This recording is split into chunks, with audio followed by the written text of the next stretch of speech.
या न्यूज बुलेटिनचे सहप्रायोजक आहेत गोकुळ. कोल्हापुरातील ओढ्यावरील श्री रेणुका देवीची अंबिल यात्रा शनिवारी 13 डिसेंबर रोजी होणार आहे.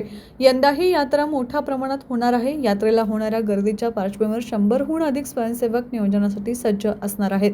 त्याशिवाय परिसरातील स्वच्छता आणि यात्रेला येणाऱ्या संभाव्य भाविकांच्या गर्दीचा अंदाज घेत शिस्तबद्ध नियोजन करण्यात येत आहे. सौंदत्ती यात्रेनंतर देवीचे मानाचे जग कोल्हापुरात परतल्यानंतर परंपरेप्रमाणे देवीची अंबिल यात्रा होते. यात्रेच्या तयारीला आता प्रारंभ झाला असून मंदिर परिसरात स्वच्छता केली जात आहे.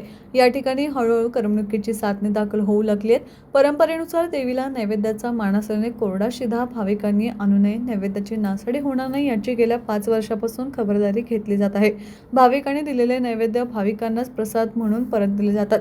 भव्य स्त्री व पुरुष स्वतंत्र मंडप व्यवस्था करण्यात आली आहे. तसेच पिण्याचे पाण्याचे नियोजन मंदिराच्या पाठीमागच्या बाजूस केले आहे.